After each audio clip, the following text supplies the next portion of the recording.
karena bulan Ramadan sih datang. Dan saya aktif ya. Nah, jadi teman-teman, alasan kami memilih nasi kuning untuk bahan presentasi kami karena nasi kuning ini merupakan salah satu nasi tradisional khas Indonesia yang berasal dari Pulau Jawa. Ya, Pulau Jawa. Jadi dari beribu-ribu pulau dan banyak pulau, kami milih nasi kuning yang berasal dari Pulau Jawa, pulau yang kita tempatin saat ini. Dan selain itu, nasi kuning juga cukup terkenal di berbagai kalangan. Terus sering dilakukan juga nih di pedagang-pedagang nasi tanah kita. Bahkan di kambing juga ada yang jualan nasi kuning. Dan kadang-kadang kalau kita makan MBG, lauknya itu bisa nasi kuning. Terus ada topping tambahannya kayak telur, tempe, ayam, dan lain-lainnya yang berguna sebagai protein. Nah, nasi kuning juga punya manfaat nih. Manfaatnya dari nasinya sendiri, dia itu mengandung karbohidrat, di mana karbohidrat ini membuat kita fokus dan kuat. Terus habis itu ada yang namanya kunyit sebagai warna alami dari nasi kuning itu sendiri, dan kunyit ini mengandung kurkumin yang berfungsi sebagai antioksidan dan anti radang. Terus di dalam nasi kuning ada yang namanya santan, yang dimana santan ini menyumbangkan lemak dan menjadi energi cadangan yang membuat kita kenyangnya jadi lebih lama. Sama yang terakhir ada topping tambahan, contohnya kayak yang udah disebutin ayam, telur, tempe yang berguna sebagai protein tambahan bagi tubuh kita. Kita langsung aja nih teman-teman masuk ke alat-alatnya. Jadi alat-alat nasi kuning yaitu, dan teman-teman semua, sebelum kita ke nasi kuning ya, saya perlu dijelaskan dulu nih peralatan utama atau peralatan yang bisa kita buat untuk nasi kuning. Di sini saya mau jelaskan 3 peralatan. Yang pertama ada peralatan utama, 2 peralatan persiapan, dan yang ketiga ada peralatan tambahan. Langsung aja kita langsung ke peralatan utama, yaitu untuk masak nasi. Silakan ya teman-teman semua. Nah di sini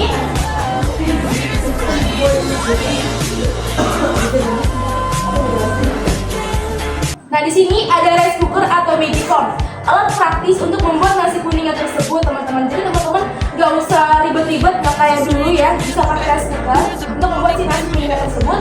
Dan lalu yang kedua ada saringan. Saringan ini untuk memudahkan kita mensaring beras. Tapi kalau teman-teman nggak mau lama, bisa pakai tangan dan dicuci lagi dan tangan harus dicuci sebelum kalian mengikuti berasnya tersebut. Di sini ada penggorengan atau nggak wajan ya teman-teman untuk mengemiskan bumbu tersebut. Di sini juga ada spatula untuk mengaduk bumbu ataupun mengambil nasinya tersebut, dan juga ada sendok. Sebelum kita masuk ke sendoknya ada. Sebelum kita lanjut lagi ke Sebelum kita lanjut lagi nih yang kedua, peralatan persiapan, ada namanya blender. Kalau misalkan teman-teman di rumah ada blender, bisa pakai ulekan kalau misalkan nggak ada listrik ya, sama capek. Ya, di sini ada pisau dan ada kalengan. Kalau udah ada pisau berarti ada kalengan. Kalau misalkan ada kalengan, foto deh teman-teman semua. Lanjut. Di sini juga ada parutan kelapa, tergantung opsional. Kalau misalkan mau pakai iya, kalau enggak juga nggak apa-apa. Di sini juga ada baskom untuk mencuci berasnya nih. Kalau nggak ada baskom nggak bisa cuci beras, ini susah, harus pakai. Di sini yang terakhir ada peralatan tambahan, itu untuk membuat si nasi kuningnya jadi bisa bentuknya kerucut, bulat, atau karakter yang kalian mau ya teman-teman semua. Di sini juga ada baskom yang terakhir atau nampan buat si nasi kuning. Teman-teman bisa pakai warna biru, pink, atau hijau, tergantung kalian mau warna apa. Gas semuanya sama aja rasanya ya, tergantung warna yang kalian mau.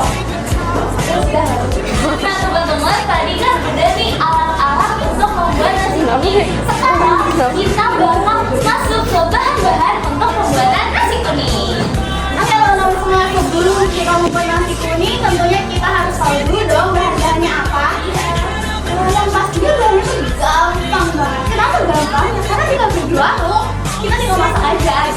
Nah bahan yang pertama, yang paling utama dan yang nggak boleh ketinggalan, yaitu 1 kilogram beras yang sudah dicuci bersih. Harus dicuci bersih ya teman-teman, kalau nggak kan kotor. Nah yang kedua itu ada santan 1200 ml santan setara dengan 6 gelas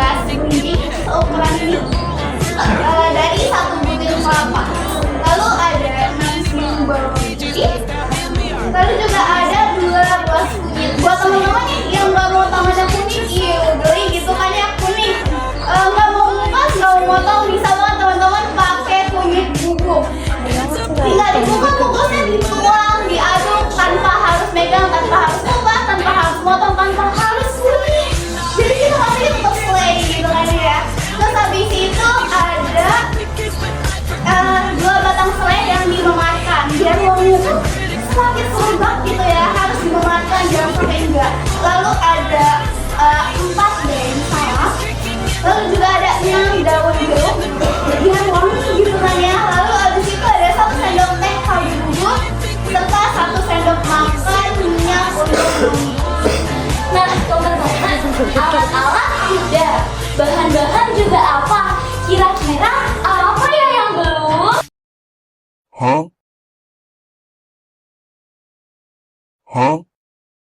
Apa belum?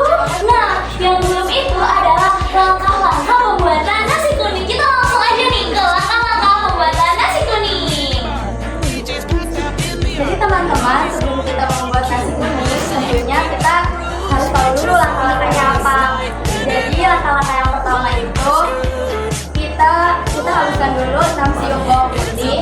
Yang kedua, kita haluskan juga 2 ruas kunyit. Yang ketiga itu setelah dihaluskan, terus kita tumis menggunakan 3 sendok makan minyak sayur. Terus pas sudah matang, langkah yang keempat itu kita tambahkan 1200 ml santan. 1200 ml santan itu sama saja dengan 1 butir kelapa.